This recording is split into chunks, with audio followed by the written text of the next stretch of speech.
Hey, what's up? It's your boy L7. Today, oh my goodness, I got some very special guests. They're back on the show. I'm gonna actually let them introduce themselves, though. Y'all might have remembered them as PPOF, but I'll let them introduce themselves. Go ahead. Jonathan, go ahead. You what? Jonathan Martin. I'm a team member of the Progressive Party Organizing Fund, also known as PPOF, and I'm a professor of sociology at Framingham State University who studies progressive third parties, and I have edited and contributed to a book entitled Empowering Progressive Third Parties in the United States. Awesome. And Lynette, go ahead. Hi, I'm Lynette McLean, and I live in Colorado. I am retired now, but I was an educator, taught English and special education, and now I'm spend most of my time in political organizing. Awesome. So for my viewers out there, this series is really to try to help people learn about what other organizations existed, how they operated, stuff like that. Yeah, maybe you could give us a little bit of background as in terms of your activist experience. So go ahead, Jonathan Martin. Well, I was going back to the earlier part of my life. I was involved in various progressive movements in the 1960s through the 1980s.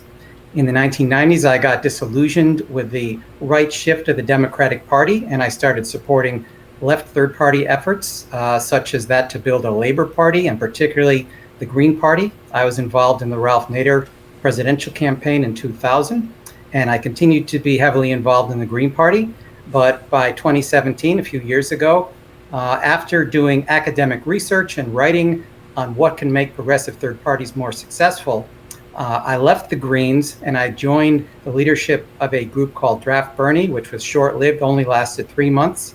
It was trying to recruit Bernie to start a new third party after he lost the Democratic primary. It did not succeed for various reasons. And so by mid-2019, after a couple of more years of weighing my options, I helped found the Progressive Party Organizing Fund, the PPOF. Okay. I just want to go just a little bit deeper. I believe that you're a professor of sociology and you actually study third parties, right? Yeah? How Yes, many professors in this country actually study third parties like this? I think that you're actually very unique in this way. I would say a handful do, Yeah. and even fewer study progressive third parties. So I feel very lucky to have you on the program. I can't wait to get, because this is something you grapple with every day. You're thinking about it. You have a lot of students coming up, asking you different questions. So you get to think about it in a very robust, in many different ways, yeah? So that's super cool. So now, Lynette, oh my goodness, yeah, that's a hard act to follow. But That is a very hard act to follow. You've definitely impressed the crap out of me. That's just the truth, okay? So go ahead. What's your activist background? Well, I was just going to say that I've always been involved in the Democratic Party campaign, and in the 60s and 80s, I was a peace activist during the Vietnam and then later the Iraq wars. But I never got involved, as much as I am now. I was a local organizer for progressive causes like war and peace, climate change, environmental issues, healthcare, human rights. But I only worked for the Dems during presidential campaigns, so. I first became a really full-time activist when I heard that Bernie was going to run, and we got organized here in Colorado early on. Oh, that's awesome. Yeah. Yeah, it was really exciting. And we worked with the Progressive Democrats of America is how we first started with that. But I became a national delegate for Bernie, and I went to Philadelphia. I participated in the walkout at the national convention. And then in 2017, I joined Draft Bernie, and I worked full-time on that leadership team for, I think, around 6 months. And then I think we established PPOF in 2019. But I have a PhD in education, and I started a treatment center for juvenile delinquents and did that for about 17 years. And so I've done a lot of entrepreneurial stuff, I guess I would say. I really like to see that too. People who are really socially conscious that are getting involved in politics. It's very nice to see them getting involved with some type of humanitarian effort outside of the political work. Mm-hmm. Sometimes people, do it, especially people that are like yourself. Yeah. And honestly, to tell you the truth, I think that our backgrounds are probably very similar. I came up in Buffalo, yeah, which is kind of so the old school, people who I'm a little bit younger, yeah, but the cats from the 60s, 70s, right, they were still around to really bless us with a lot of knowledge from the activist movement. And nowadays, I'm on the college campus because I was back to school, going for med school and stuff like that, right? But oh my God, yeah, the hippies are all gone. And the thing is that the new generation is being programmed and taught, right? Very, a horrible way of activism that is actually, completely has destroyed the student movement as far as I can see. Yeah. In our school, our public schools too, we used to have really heavily emphasis on special ed and helping migrant children and stuff like that. And now we're more segregated than we've ever been since the Civil War. And people are not taught to be caring about each other. It's just really a shame what we're doing to the heads of our kids. And that's. I think that we have a lot of similarities, and just in terms of our backgrounds, as in terms of coming up in a, kind of like maybe a hippie type of peace loving, you know what I mean, and with that activist background from the '60s, I think that's something we share. So that's super cool for my viewers. Yeah.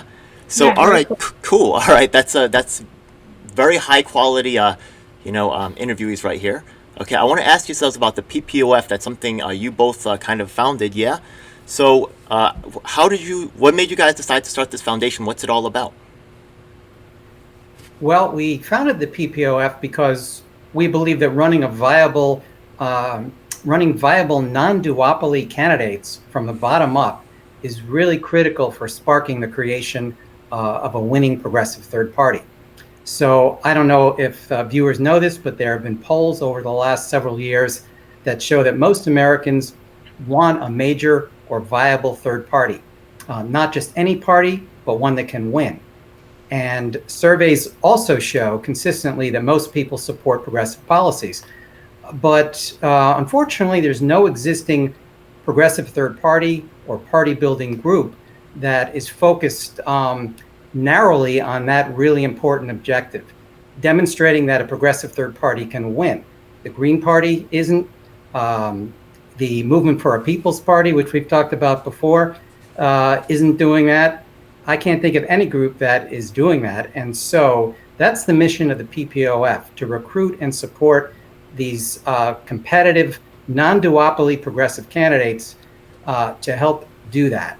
If they start making breakthroughs, even at lower levels, that can create a critical mass of success that can inspire more victories in more places and at higher levels, and a much broader interest in building a new progressive party across the nation that can win. Okay, so actually, I know I'm going to be asking side questions because that's a big plan right there. Yeah, which is awesome. How are you going to succeed where the Green Party and the MPP have failed? Well, I would just say that the Green Party runs a lot of higher level candidates that are not competitive. They lose by huge margins, and that just reinforces their image of not being serious. And since these polls do show that people want a third major party or viable party, when you reinforce the view that you're not serious because your candidates, many of them, lose by huge margins, you're not going to attract people to your effort. And the Movement for a People's Party is also claiming that they can win congressional seats in the presidency in 2 to 4 years. That means they're going to be running these extreme long shot candidates that are just going to do the same thing that the Green Party does. So we think it's important, critical, to demonstrate that you can win. You don't have to do it everywhere. You can just do it in a small number of places to start out with, but that can get the ball rolling, create a cycle of hope and empowerment so that people gravitate towards a new party building effort.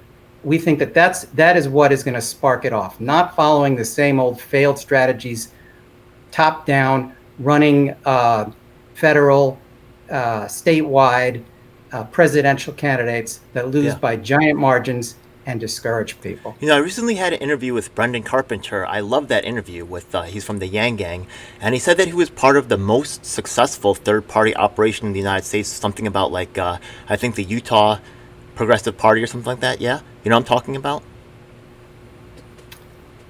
It would make sense, maybe like, a community, like a Mormon community with very close ideals, yeah. Being a close-knit community, a values-based community might be able to achieve some. I remember hearing something about it, but I remember just kind of dismissing it, thinking that it was because of the whole phenomenon of, like what I just described, right? The insular community, right? Values-driven community may be able to come to a consensus. Not. There's some, I hear in the climate community, I hear them talk about this term, and I've always it always comes to mind when we're talking about this. It's called the disruptor effect. Okay. And it's when you have these underground movements, and it happened. It's easier to explain it when they first started with engine-driven cars. Okay. And the cell phones and stuff like that. It's like, you see them here and there a little bit, just a few. I've heard of this. Yeah. Now it's happening. Yeah, now it's happening with electric cars. You kind of see a few more, and pretty soon, it's a disruptor effect. It's just everywhere, and I think that's what we're talking about. And is it just if we can win some small races here and there, and people start. I think they're 85% of the people want universal health care. They believe in climate change, and so it's already kind of happening beneath the scenes. And so I think it's, once we get a few good wins with some solid candidates, I think that's what we're hoping for. There's a similar theory that purports, right, that says if you want people to switch to a new system, that system has to be 10 times the value of the original system, because people don't want to have to change their old way of doing things. So you have to show a greater amount of value, like by a lot. Yeah. So I love that so much. Yeah. Now, as in terms of like your time, as in terms of how long has PPOF been around again? Since 2019, I would say the middle of 2019. Okay. We've been kind of ramping up. We're doing this gradually. We're not expecting to have an explosion of organizational development. We're trying to attract more members, building our website, making plans for a launch for after the election when we think the environment is going to be more conducive. Okay. So we're more like the tortoise and less like the hare when you think about that myth. And unlike groups that try to build quickly and burn out, we want to build a solid foundation before we move forward. Okay, so in this in this year, I know it's like you've had so much time of experience of being, in the activist field, and has your perspective changed since you started the organization, just from your different interactions, or maybe you learned some things along the way? How has your perspective changed since working with your organization? Well, for me, my strategic perspective hasn't changed. I still think that independent, bottom-up approach is the way to go when it comes to winning elections and gaining the confidence of the public. I would say, though, I've become clearer that this is a long-term process. As I said, it's gradual, one step at a time, and that timing is really important. In terms of a launch, we need to think about after the election, because people are distracted right now. We can do some preparations, but there are times when an organization can take off and other times when it has to prepare to do what's necessary to make that happen when the window opens for that opportunity. Yeah, that's cool. I actually, I'm sorry, go ahead. You had something to add, Lynette? No, okay. That's correct. I agree. I walk into like the political sphere with kind of like a music industry-based understanding. So for me, right, like you can see like disruptive music styles like hip hop, right? Everybody thought it was a fad at first, but it can capture the imaginative consciousness and become a multi-billion-dollar industry, right? But with the money comes the problems and the corruption and issues like that, right? Yeah. Now the thing is that when I compare it to like today's issue, right? Yeah, 99% of the people feel that things have gone too far, that the 1%'s taking too much, right? Now, if we look at the polls and if we believe them, right, I'm not sure how much I believe them, but it looks like Kamala Harris is lining up to be our next president. Like Joe Biden is really kind of like just there, right? An obvious corporate shill, right? Yeah, being there, yeah? Why can't, right? Yeah, it's so obvious, right? Why can't these people just band together on this one issue that they agree on and just say, you know what, the race thing, the whatever, the whatever other things, this corporate thing has gone too far. Why can't that message just resonate in this election? What do you? I'm sorry, I know that wasn't on the list of questions, but what do you think? I gotta hear it from you, Jonathan. I know your perspective. I can't wait to hear this. Well, the message is resonating. Polls show that for decades, people have been frustrated at the growing inequality, support a more equal distribution of wealth and power. So I think the message does resonate among the large majority of Americans. The question is, do they have candidates to vote for who are going to implement those kind of changes? And right now, they don't when it comes to the presidential election and most other elections. Maybe in some smaller elections, there are opportunities. Of course, there is a third-party candidate, Howie Hawkins, Green Party, running for president, who does advocate that. But the problem is that most people don't see him as that serious. He's not really well known. He doesn't have anywhere near the funding of the major party candidates. He won't get the media exposure. So I don't see that is going to be able to appeal to that sentiment. Most Americans agree a lot more with him than with the major party candidates. That's true. Already. To add a little bit of levity, don't miss the go on YouTube and watch the Saturday Night Live cold open debate where Jim Carrey played Biden, and what's his name, Alec Baldwin played Trump, and then what's her name, Harris came in and had to rescue Joe from the debate. It was pretty good. So you have to go see it. In real life, or even the mock-ups, it's difficult for me to watch those things. You know what I mean? But I feel you. Yeah. And by the way, we keep hearing in the media how divided we are as a country. Well, maybe people are divided in terms of whether they support the Republicans or the Democrats, and many people who don't vote, of course, so they're out of the picture. But the fact is that most Americans want a viable alternative, a third major party. And so when you look at it that way, we're not so divided. And we're not so divided when it comes to supporting progressive policies, from universal nonprofit healthcare to stronger regulation of practices on the environment, to more subsidies for higher education, to stronger gun control, to higher minimum wages.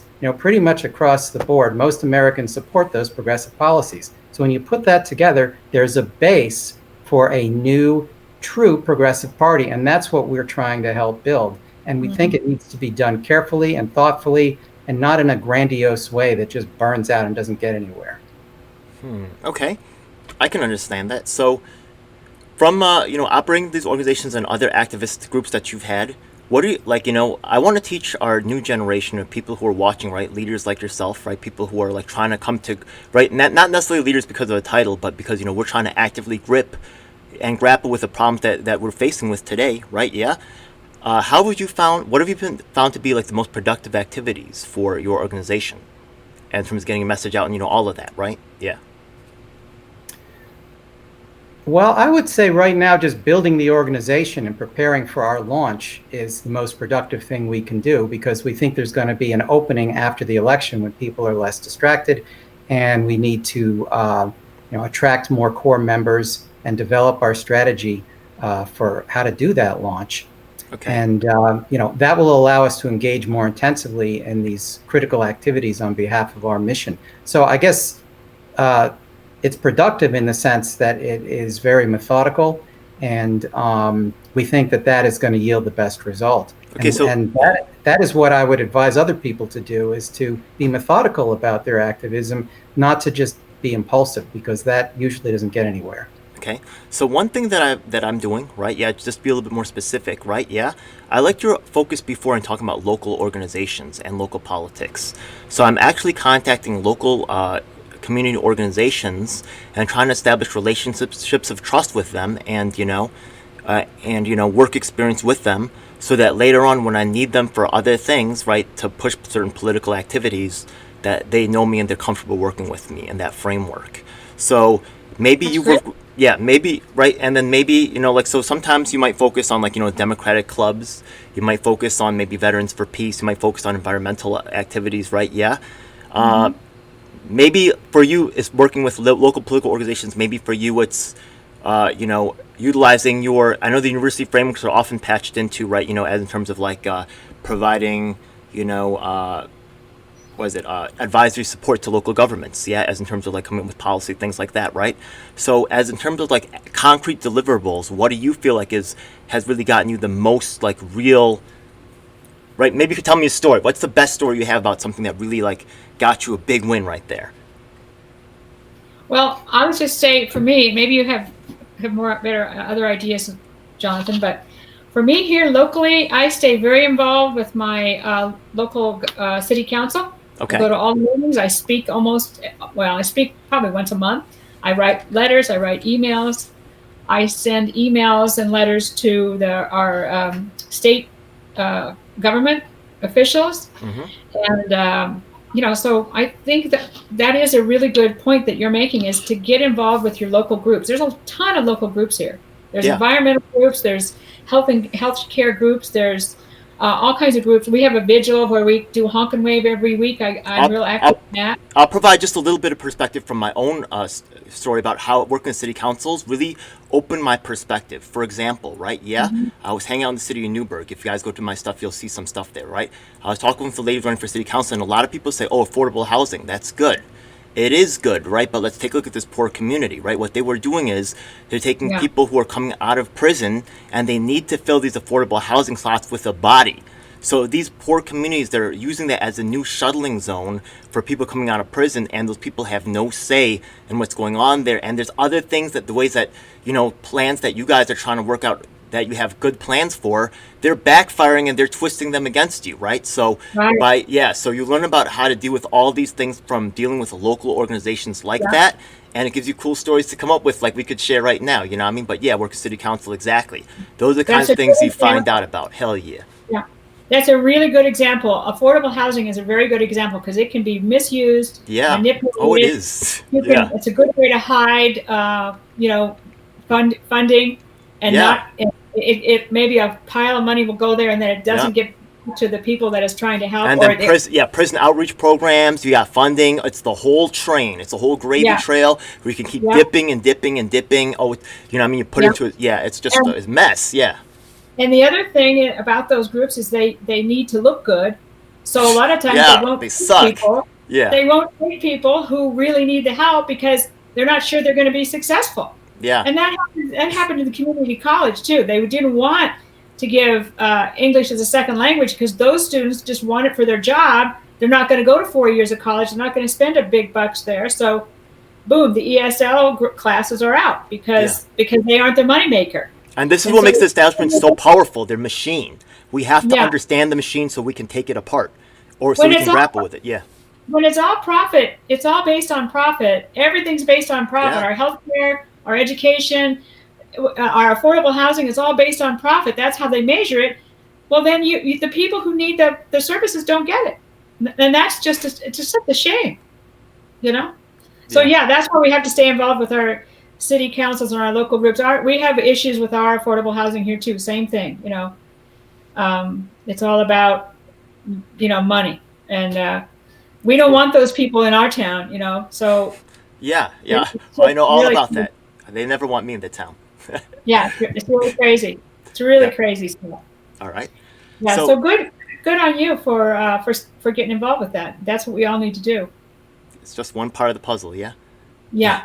Thank you so much. Yeah. So look, you guys have been part of like a lot of different organizations. Yeah. Obviously coming up, right? You're part of Green Party, part of your local, local community stuff. When you guys made your organization here, how did you guys decide about how decisions would be made? Right. A lot of new organizations are always starting. They may be wondering, how do we, right? Do we set up an organization like Nick Bronner where one guy makes all the decisions, or do we set up like some type of a democratic council here, right? How did you guys decide to do it?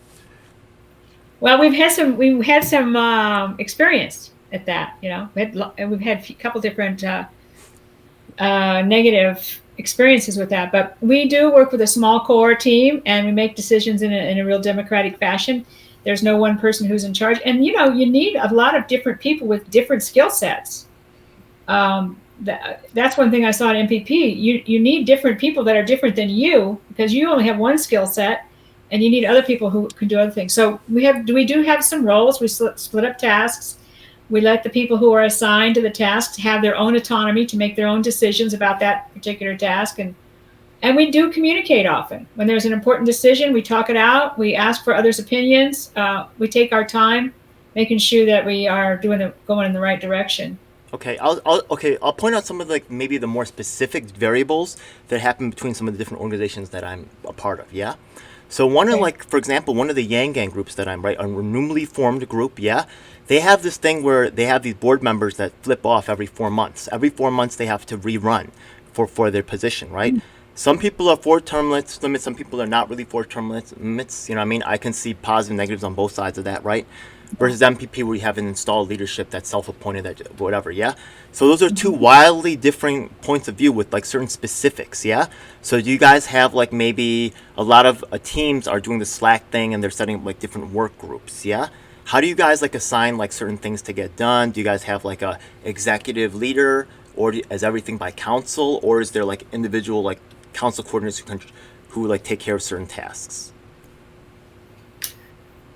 Well, we do meet every couple of weeks, and we see what needs to get done, and we see who has the skills to do it. And as a collective, we decide who's going to do it.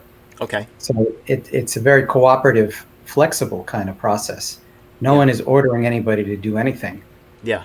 We know who we are and who has strengths in what areas, and we try to match those to what needs to be done.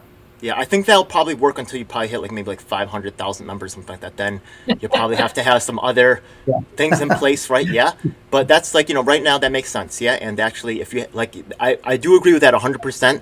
That small core group of people has to be given, just from my experience, has to be given certain latitude so they can enact a certain vision, right? When things go too broad, there can be a real problems that develop. Yeah.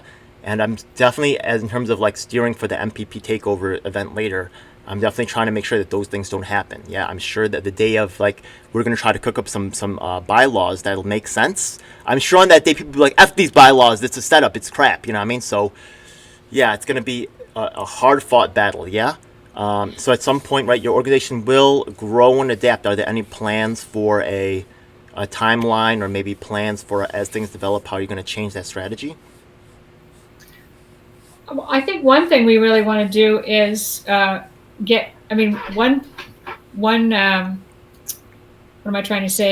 approach is to make sure that there's local control. Let the people form their own local groups and trust that they can make their own decisions about what they want to do locally. That's a tough one too, because I think they look to the expertise of Bernie's team. That was one of the struggles we had. We were locally in control, and sometimes the calls were made above us, and we just had to trust that they knew what they were doing. They had a bigger picture. So sometimes, that's a tough situation. But yeah, I think we will have to have bylaws once we organize officially, and we'll have an organizational structure. Yeah, I can really see those wheels turning, because that happens to me too. Yeah. When you have been through a lot of experiences, you're thinking about like this and that, and so many different stories pop up. Yeah. I've definitely been part of a bunch of these startups. Oh my God, it's the most riotous, like chaotic, crazy time. It's wild. Yeah. But honestly, to have folks like this to work with, honestly, right, while these people are also, the PPOF is also forming, this is a great chance for people who have maybe coming out of other political organizations to get involved with PPOF, right? Yeah. They have a lot of great experience. They have great credentials, and it seems to be a great ride. And they seem really cool and easy and fun, fun people to have time with. So I'm going to be involving with them more. Sorry to just pitch them. I hope you all have fun with this. Yeah. That's great. So it sounds cool, and honestly, like sitting in a room with you guys and having discussions sounds like a good time. So I'm sure that people, you guys have meetings regularly. You said once a week or something. Once a month? Every couple of weeks, okay. on the average, I would say, yeah. All right, cool. So I'll put a link below for their website so you guys can contact them and be a part of that meeting. Okay? Now, the next question will be, what do you think are some of the most common misconceptions about PPOF? Well, there might be a misconception about our mission. And people might think that we're just a fundraising entity because of our name. Our mission is to support viable progressive candidates who are outside the Democratic Party through various forms of support, like not only funding, but candidate assessment, strategic education, campaign training, access to information and resources, and networking. So Okay. those are the things that we offer, and it's not just about fundraising. I'm really excited with, like, especially with your credibility. I'm run on the no title platform, you know what I mean? But y'all with your, like, with your connections and your, once again, there's only a handful of professors that work in the third party space, right? Yeah. You could really, and what you talked with, like, was it the New Hampshire, or was it the Vermont, like, progressive party? There's another progressive party out in Utah that I just kind of learned about, right? There could really be a meeting of the minds here that could really be a wonderful thing. So I'm really super excited about the future of this particular organization. In terms of misconceptions, right? People worrying about the just fund. So I'm sure that people are relieved that you might be supporting, like, a possible green candidate or something like that, right? But I know it's PPUF. What happens if you guys find a libertarian candidate are libertarians progressives? I don't know, but they have progressive type leanings. Where would you guys go with that? Because there are some libertarians watching my channel. Go ahead. Yeah, I should clarify something. At this point, we wouldn't support a green candidate if they're not oriented towards building a new progressive party. Oh, okay. So we might agree with them, but if they're focused on continuing the Green Party with its strategy as is, as I've explained, we don't think that'll be productive. So we might reassess that if the Green Party changes its strategy and becomes a more viable operation. But until then, we don't think that is the best vehicle. So we'll be looking for people who are running as independent or third party, as progressives, who are interested in building a new party. Not that we oppose or disagree with Greens, but it's important that they be associated with an effort that is going to be viable and is oriented towards winning. Okay. What are your thoughts on the, what are the biggest obstacles to the success of the PPUF right now? Well, polling shows that 60% of the registered voters want a viable third party, but they haven't seen any evidence that it's even possible. So I think that's a big obstacle. And also, it's hard to recruit core team members right now because people are really busy with the 2020 election. I hope that will change once we get done with the election. So, yeah. I think it will. On social media, in interacting with people about the PPOF, and in observing interactions when people respond to posts from other party building groups, the conversation invariably shifts to the 2020 election, and especially the presidential election. And so clearly people are distracted right now. It's hard for them to think about anything but, is it Trump or Biden? Or for some people, should it be Hawkins? Once the election is over, I think that'll sort of clear the deck, and there'll be more people who are ready to think about building an alternative over time in between elections. Okay. Of course, the next election coming up after this one is the 2021 or the 2021 municipal elections. So that's something to think about. And since we're really bottom up, we want to start looking for candidates who potentially viable candidates will be running in 2021 and 2022. So that will be the next thing that we'll be focusing on. And we hope other people will want to focus on after this election is over. Hey, man, that's really cool, man. I really wish you guys seriously the best of luck with that, yeah? But this next question, oh my God, yeah? I hope you don't take this personal, but this is going to be a super challenge, okay? Super challenge question. You ready? Yeah? Okay. The reason why this is going to be challenged is because I'm going to put a big name in here. The big name is Chris Hedges, yeah? So the thing is that right now there's a current situation, and Chris Hedges is always like, yeah, look at the situation now. It's going to be reshaping the society. We're going to have a whole societal breakdown, yeah? You could take a look at a societal point of view. You could look at COVID. You could look at the economics. You could look at the politics. Any way you want, yeah? What is your take on the current situation? Well, one thing I would say, and we've mentioned it before, is that most Americans do want a viable third party. And even though they're portrayed as being divided between the two major parties, they have another preference. And so that's really critical to see beyond this polarization that the media keeps pushing on us, beyond that to the creation of other options. And so that's what we want to start working on, is trying to create one of those options and appeal to that latent desire for something different that's really going to move this country forward. So not to get caught up in this Republican versus Democrat kind of game that people are stuck on right now, but to move beyond that to what they would like to happen, but they may not yet think is possible, or they don't know how to get there. That's cool. All right. Yo, Lynette, I'm a big fan of yours, so I'm not going to let you get away from this one. What's your take on the current situation? Oh, it's just so it's so chaotic, isn't it? It is. It's It so is. chaotic. It's crazy. Yeah. Donald Trump is our president. I never would have thought Obama was going to be president, and I really never thought when I was watching Home Alone that Donald Trump would be president. I know. Yeah. And I wasn't ready for him to get COVID. I guess I kept thinking that he's going to get it, but it was a complete shock. It's one crazy thing after another. I think we are really polarized, and I think we got to pull together. So I just hope that we can pull together. I hope that I really hope that Joe Biden will help us pull together. That his whole. But I don't know that that'll happen either. We'll see. We're in a really scary time, I have to say. It's a very scary situation. Okay. We've got forest fires here too, and so about every other day you can't go outside because you can't breathe. I was talking to my boy, the beer experience. He got another YouTube channel, yeah. He's talking about like you walk down the street and there's like literally fire in the sky because things are burning.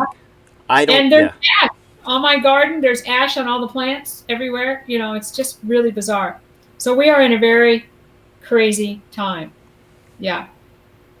That's wild. And in Colorado University, is in Boulder. They have 1,000 cases of COVID. People that actually have it. It really shows the dysfunction of our government, right? People are like constantly looking at other countries saying, look at what they're doing. We need to be doing what they're doing. It's a really sad state that the United States used to be the innovator. We've lost all respect. We've lost everything. And we probably don't even know what all we've lost because we don't. People with international backgrounds that are watching things happening in their own country, seeing how elections are tampered with in their country, right? The CIA's had practice for years, and then we start to see those things over here. We're like, what's going on? Come on, this is ridiculous, But, oh well, I know. Well, most Americans would like a country that's more like other countries. It's more humane. It's more equal. Yeah. And this polarization is a manufactured polarization. Yeah. And beneath that is a consensus for something different and better. And that's what we want to try to appeal to and help to organize into some kind of a structure that can help bring that about. Okay. Jonathan's teaching a class right now on the election. Oh, cool. I would really be interesting to be there. I wish I could take that class. That's cool. Can people audit your class? Can people sit in? Is that a thing? I haven't had anyone request it. It might happen. It could happen. You never know. Yeah. Right now, we're focusing on the forces and conditions that may affect the outcome, especially at the presidential level. I'm thinking about organizing a convention. Maybe I'll ask you to come. You down to come to New York? We'll see if I can make that happen. Yeah. All right, we'll talk about it. Maybe. Yeah, that would be cool. Yeah. All right, we'll see. Maybe. Yeah. All right. Cool. So. All right, so look, there's a lot of other organizations out there, right, that are like, even the Green Party, right, they have a significant, they can say, look, we're going to get you ballot access, blah, blah, blah, we've been doing this game longer, right, yeah? You got Libertarian Party, you got, other parties call themselves progressive parties, right? What makes your organization unique against all the other ones that are out there, right, that are superficially similar? Besides your obvious credentials, which are top-notch, yeah? I would say no existing left party or party building group is focused just on recruiting and supporting viable non-duopoly candidates from the bottom up. Most of these groups often run weak candidates who can't win, as I was saying before, and many long shot candidates at higher levels. And that discourages people. And so we are just narrowly focused on wanting to run candidates who can win, who are not affiliated with the major parties and who are progressive. Some party building groups or groups that say they support independent politics are still endorsing Democrats. And that's not something we want to do, because we think that's counterproductive in terms of building our brand and creating at least a foothold of an alternative in the government that is associated with something other than the duopoly.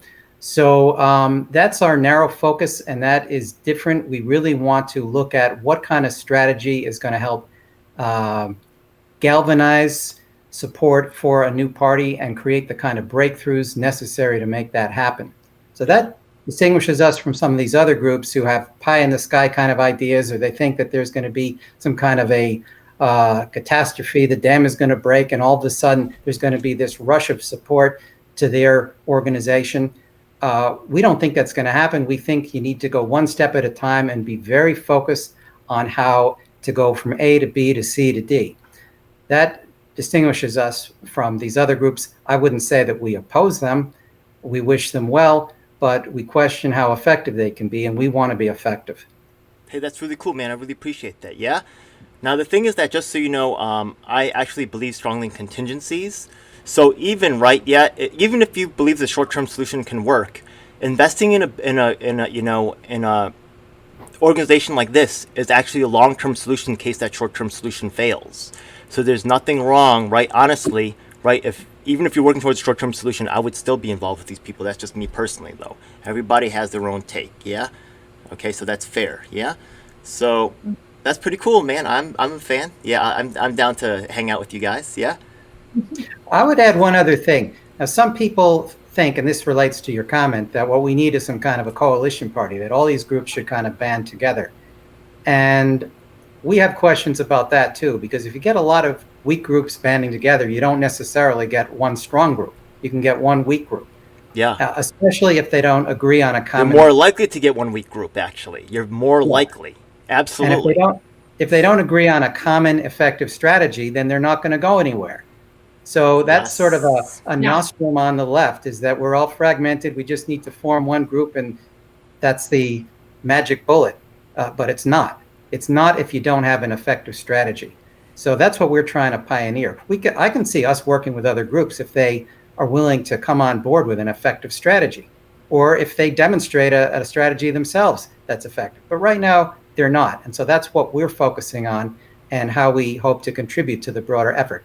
If we or some other group can do something that's effective, then other groups will start gravitating towards that, hopefully. That's the most important thing right now, is to demonstrate the ability to win and to make those breakthroughs. If there are a lot of groups with different strategies, that's fine with me. If they're experimenting with different approaches, we'll see what works, and then people can rally around that which really does work.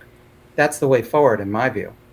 That's fair. That's a fair assessment, right? And you gotta, right, I think, protect both lines. Yeah. If one strategy becomes, viable, yeah, and another one doesn't, and you didn't invest, what are you going to put all your eggs in one basket? You know what I mean? So I really like the long-term strategy right there. I have contingencies. I work with both in, out, yeah, because I ain't going to be stopped anyway, yeah. But we need people like yourself doing this kind of work honestly, yeah. I wish I could do a little bit more on this side, to tell you the truth, yeah. And honestly, your years of this is something that, okay, there's a lot of people out there, by the way, too, I just want to talk about just for a second. Some of my viewers, just taking a second for my own message, yeah. Some of y'all people out there are saying vote for Biden, and I get you, okay? But the thing is that people like myself, people like Jonathan, people like Lynette, who have been working around, right? Whenever I talk with you, I'm a reasonable guy, right? Despite what everybody else says, right? Jonathan, reasonable guy, right? Lynette, reasonable lady. We're all reasonable people here, right? Yeah? We have been ripped off by the Democrats again and again and again and again, lied to, manipulated, right? I swear, I'm whenever I deal with you, I'm a cool guy. But honestly, right? If I wasn't lied to over and over and over again, look, this is not easy what we're doing here. We don't do this because we got nothing better to do. Yeah? It's so true, yeah. Exactly. Yeah, this third party thing is real. It's real, okay? Not trying to hate. They're going to say we're the enemy. You know what I mean? Just hang out with us. We're cool people. I hope you guys enjoyed watching the show for real. Yeah. So if people want to hang out with y'all more, how can they, what's your social media? How can people follow? I know we put it on the other one. We'll put it up here again. PPOF, you have the website, the Twitter. What else? Anything else? Yeah, we have the website, ppof.us. And then we are on Facebook, I think it's Progressive Party Organizing Fund. And then on Twitter, we're PPO_fund. Okay. So that's our Twitter handle, and so yeah, that's how you can find us. And also, you got the Facebook page for your book, right? We'll put that link up again. Yeah, that's pretty awesome, Facebook dude. Yeah. page for PPOF, Yeah. Progressive Party Organizing Fund, and a Facebook page for my group, Empowering Progressive Third When you come Parties. to New York, let me know. I'll buy a book and get it signed. All right? Yeah. All right. All right. Thank you. Cool. Nice. No doubt, man. I appreciate it. Yeah. So, okay, what are your? Hey, just to close out this show right here. Yeah, we'll probably be filming another one real soon. But what's your plans for the future? What's the plans for PPUF? Where are you guys going? What's up? What do we have to look forward to? Well, we're really focused now on expanding the number of our core members and preparing for this launch in January. So we'll be continuing to raise money, and we want to develop a fund for viable candidates. We want to connect with any local groups that share our goals and help them recruit and support these candidates for 2021 and 2022. As Lynette mentioned, we want to offer candidate assessments so that people who are thinking about running can figure out whether or not they're viable, and workshops to identify and support strong candidates. And we also want to make resources available to educate people about our mission and the importance of our kind of strategy.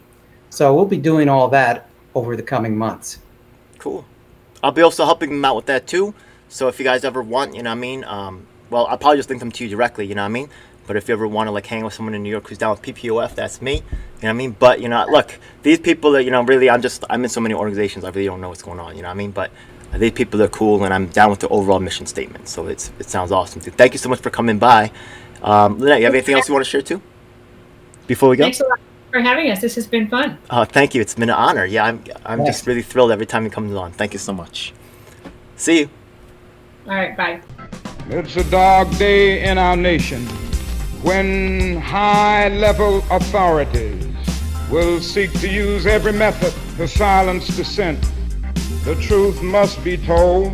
And if you want the truth, you need to check out independent media producers just like myself, DJ L7. You should subscribe and hit the bell icon to get notifications when I release a new video. Truth of these We are words on all is the major beyond platforms. doubt. That includes Facebook, Twitter, Instagram, and of course YouTube. Unfortunately, we have definitely seen that these mainstream outlets will cave to corporate interests, so we encourage you to join our independently moderated communities of Reddit and Discord. We also encourage you to subscribe to us on BitChute and Daily Motion so you can see the content that YouTube doesn't want us to let you see. Hey, now it's time for the most important part of the video. That's right. It's time for us to tell you about the Taking Action Group. Do you need an activist? Or maybe there's no activists around willing to help you with your cause and you need to learn to become an activist. That's exactly why we're here. Every week we get up with people from across the nation, in fact even sometimes internationally, and we develop strategies and a game plan to address the issues that are affecting all of us. Every week myself from New York City and of course my co-host Lisa from Los Angeles provide a coast-to-coast perspective on what's going on in the country. If you want to donate to help out with expenses, travel, equipment, stuff like that, then I definitely appreciate it, and you can hit us off at Venmo or PayPal. Thanks a lot. Hey, by the way, we also have a merch store, so check it out. Oh my goodness, it seems like you've reached the end of the video, so make sure you check out some of our other videos, make sure you subscribe. This is your last chance to do so thanks a lot, and looking forward to seeing you on the next one. Hope you guys enjoyed. Please comment below if you have any questions or issues you'd like me to address. And if you're an activist, the time to make things happen is now.